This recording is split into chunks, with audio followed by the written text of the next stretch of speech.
Welcome back to That Spectacle.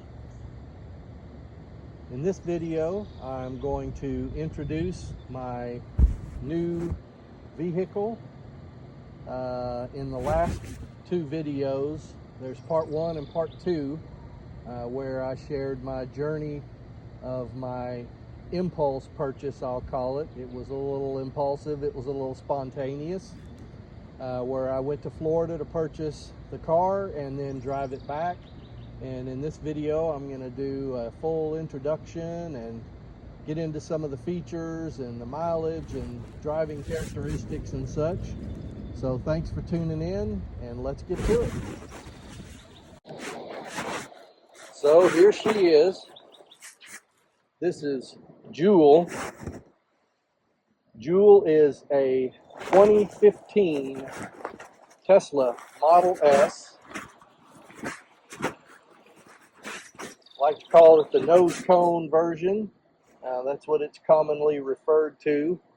The first generation of the Tesla Model S had this grille design. I like it. The refresh happened in 16, I believe, and they took away the nose cone and made more of a, in my idea, a plain design. I really like the nose cone, the look that it gives. So Joule is a like I said, it's a 2015 Tesla Model S, and it's midnight silver metallic for the color with the black interior, and pretty standard base. It's a Model 70D, so it has dual motors and a 70 kilowatt hour battery.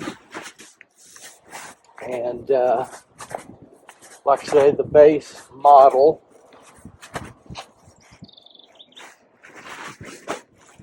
Joule has just over 130,000 miles on her now. Drives really excellent. It does have, as far as I know, it does have the original battery and the original motors. I've got a photo of the part number barcode for the battery pack, and it does show a 2015 code on the barcode there, and I will insert that photo here just for reference. Got the base wheels. Not sure, I think 16 might have been the first year they started going to a different style of rim, and these, according to what information I could tell, only came in silver. So these rims have been painted black. I think they look fantastic with this car in the black. And then, of course, as you can see, the lugs and the Tesla emblem in the center are left silver, which is a real nice accent. Feel like they give a really good look to the car, especially in this midnight silver metallic color, paint color on the outside. The tires, when I bought Joule, were pretty worn. The seller did indicate when we were negotiating on the sale, he did indicate that the tires were wearing and would need to be replaced pretty soon. So that was something I already knew was going to be an expense. So I put, shortly after buying it, I put these Bridgestone Turanza. They're all-season tires, and I don't know a whole lot about tires. That is definitely not my lane, but I believe they're all-season tires, and they have pretty good reviews from customers, and the speed and tire wear ratings are pretty good. I've got approximately 25,000 miles on these, and as you can see here, the tread is still really good. About time to rotate again. They've done very well. They've held up pretty good, and they ride nice and smooth and really quiet too. It was a huge difference when I first started driving with these new tires. It was almost like it was a brand new car. The brakes are in good condition. I don't know if, I can't imagine 130,000 miles. These are the original brakes, but they have, I've not replaced them, done anything with them.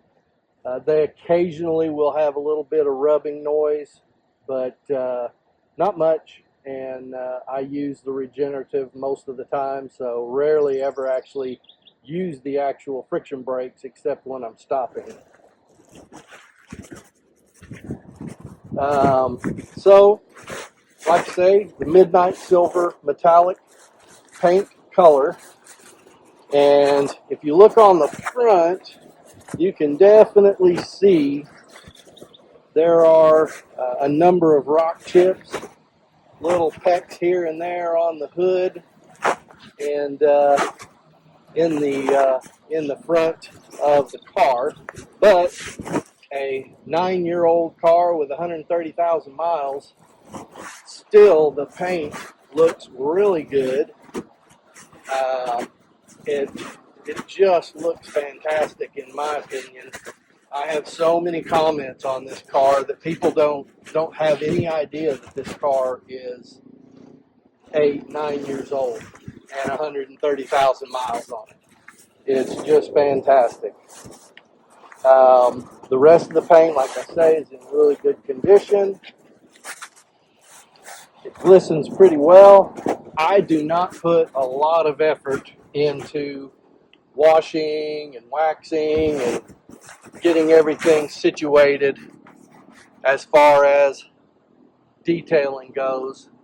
You can probably tell if you spend time detailing your car that I don't spend a lot. But I do think this car looks fantastic, and it takes care of itself. It's almost just a regular self-cleaning car. One of my favorite features on this one is the sunroof. I use it regularly.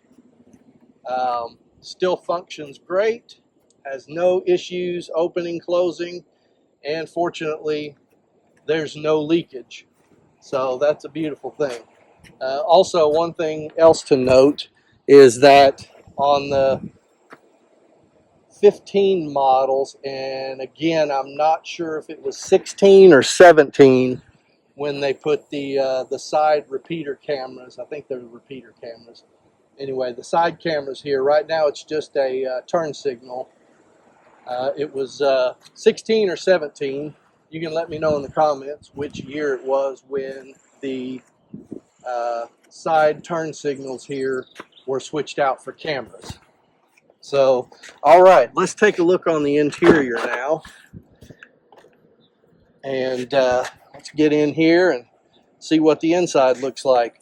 So, like I mentioned, it's got the black, I believe, interior, and the second generation seats. So they're way more comfortable. I've never sat in the first gen seats, but everything I read before I made this purchase said that those Gen 2 or the Gen 1 seats were incredibly uncomfortable. So really happy that this one has the second gen seats in it. The dash, we've got this interesting wood-ish paneling trim, and then the Alcantara or whatever this felt type material is that trims everything, the headliner and such. It's a nice accent. This particular one has the Model S and the Model X had, up until the most recent refresh, which I believe was 2022, 21 or 22. They have the driver information display in addition to the screen, which I really like. I'm glad to have this little extra, because I haven't driven the newer Teslas with only the screen to the side, to the center. But as a person who's driven cars that have always had the driver information display, I really like it. I really like having this information just literally at a glance. I would love to try a car with a heads-up display, which this one does not offer. I don't believe any Teslas offer the heads-up display as of yet. But I do like the fact that we have essentially three panels here, and using the steering wheel controls, you can actually adjust. So if you push down and hold on the scroll button, you can actually change what information is displayed in the left panel. And I almost always keep this little energy graph. I really like the energy graph. You can change it to the past 5, 15, or 30 miles as far as your instant range goes. And you can see as you're driving, it gives you the energy consumption, 50, 100, 200 kilowatt output, and then down towards 50 kilowatt regen when you're slowing down. And I don't ever really see above 50 kilowatts of regen. I don't know if that's the actual limitation or if there is some other limitation or amount you can see. And then on this side, I just have my couple of trips that I keep factoring the since the last charge. And then if I go on a trip, you can see I've got a Memphis designation there in the other section where we made a recent drive down to Memphis.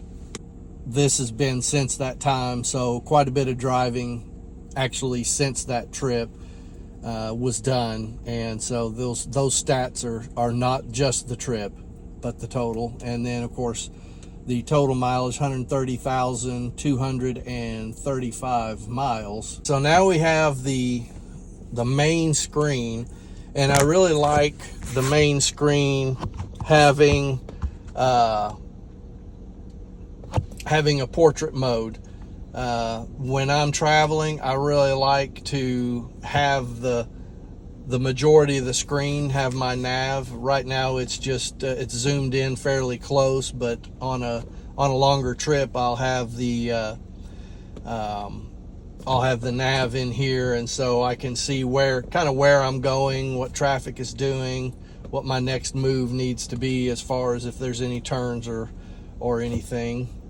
And so I really do like the portrait mode as opposed to the landscape mode. And here's the main screen. So Model S 70D, Joule. And okay, so it has autopilot 1.0 computer. So it does have the first gen highway autopilot included, and also premium connectivity included. And here you can see I have so the base. I've not made the CCS conversion yet for charging. I did reach out to Tesla service, and it was going to run about $500 all total for the changeover. So I'm not doing that just yet. I'll have to wait and see if CCS gets a little better. The thing is, with the 15 Model S, charging is really not fast. Charging is really not fast. It's been throttled back quite a bit. So going to CCS would not really give me any specific benefit over over the regular Tesla charging network. I do have the free lifetime supercharging on this vehicle attached to the VIN, so that is a huge plus. Anytime we go out of town, anytime if I'm running around town and get a little bit low, I'll pop in and we can hook in, get a few electrons free, and that's a great price. All right, let's go here. So lifetime, looks like since I've had this car, 29,973 miles. I've used 9.5 gigawatts of, megawatts of energy. And lifetime is 320 watt hours per mile. So just a tick over 3 miles per kilowatt hour. So a very, very efficient car, which is great.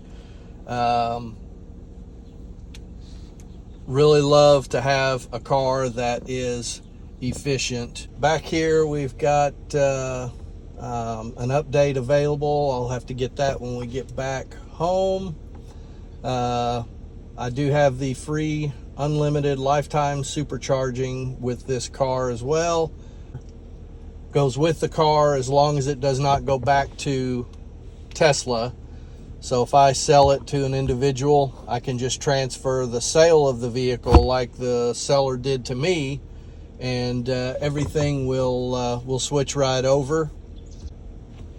So also with this car, we have this little console tray, and this tray was actually, as opposed to the bigger console, I'm not sure when they started installing those. I believe it's got cup holders towards the front, but this particular model just has a wide open tray, and the previous owner, or maybe the owner he bought it from, put this little insert in that's got some cubbies and a couple of cup holders.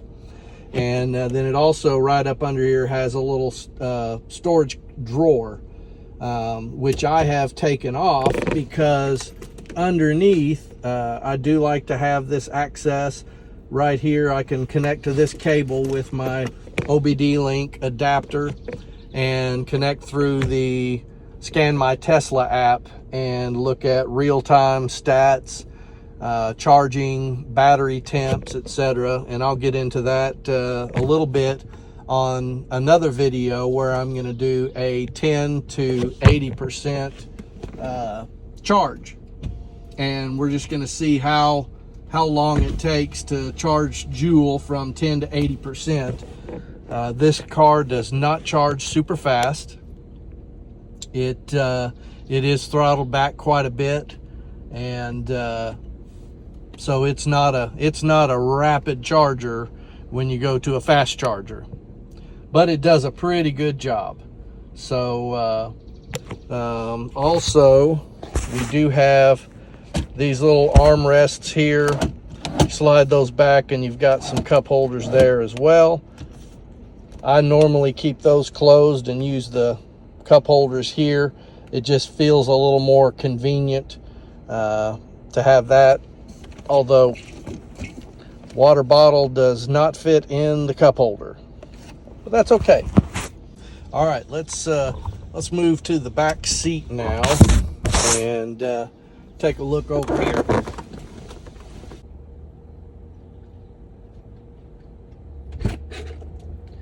So back seat is fine. It's not super comfortable, but it's not uncomfortable at all.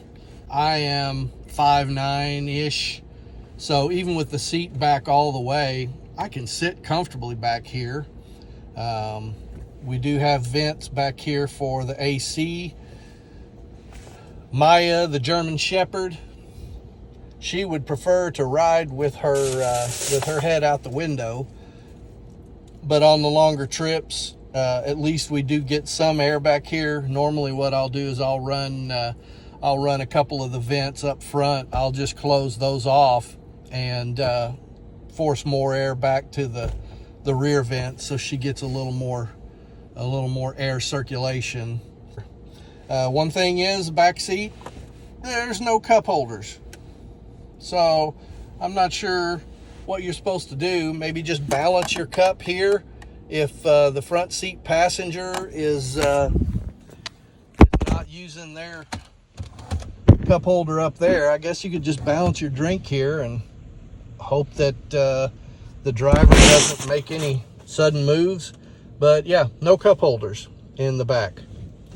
That said, there is a really nice view. This section of the glass is really heavily tinted, so it definitely keeps your rear passengers cool.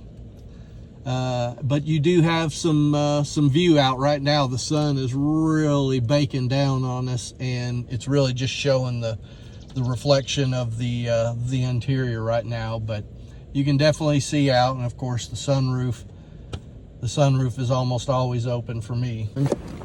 All right, let's get to the very back now.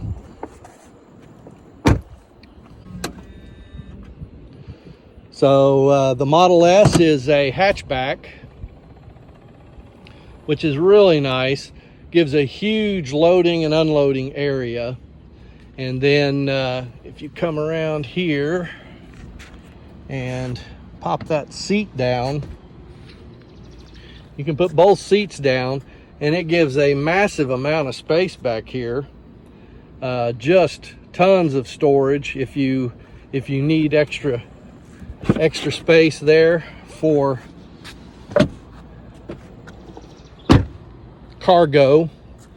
And then even without the seats down, you have a good bit of storage. I've got some shoes back here, and I usually keep this little cardboard box in here, so that when I'm traveling to and from one fire station to another for my full-time work, I can put my boots, what we call our quick hitch, so it's the pants and the boots kind of bundled together. I can put them on that cardboard and save from making a huge mess on the carpet.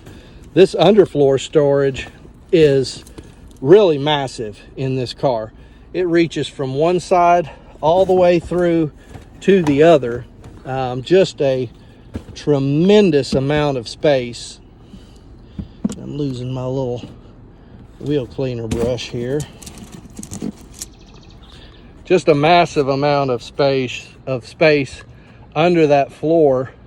I have put my carry-on bag under there on a trip where we had a significant amount of luggage where we were carrying, and put that under there, and then loaded more stuff on top of it. So a real plus.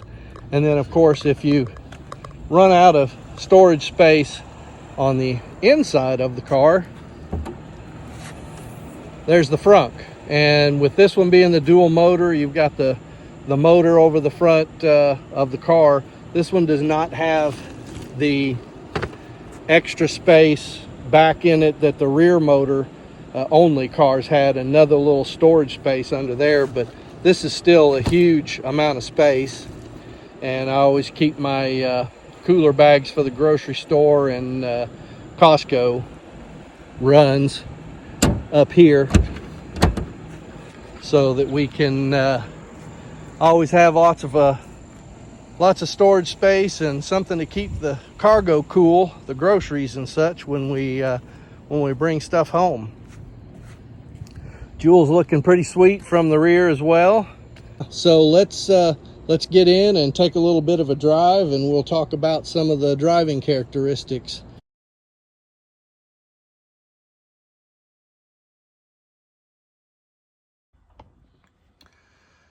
Well, there's Joule. As far as driving, you can see the straight line speed is there. The handling on the corners and the hills is just fantastic. I really like this car. This first generation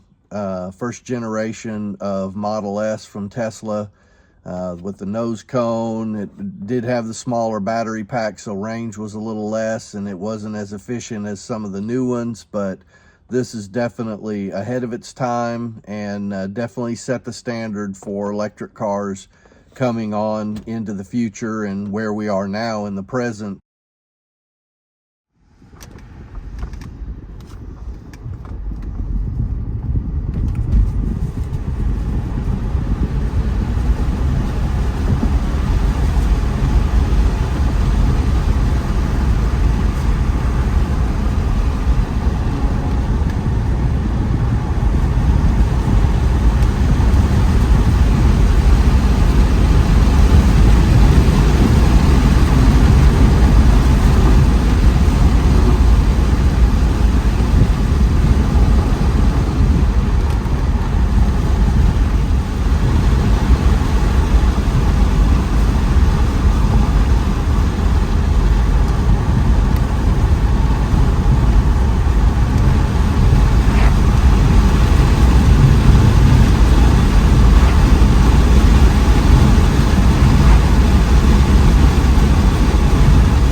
Hope you've enjoyed the content, and if you did, give it a little like there and maybe even subscribe, because I've got a lot more content coming.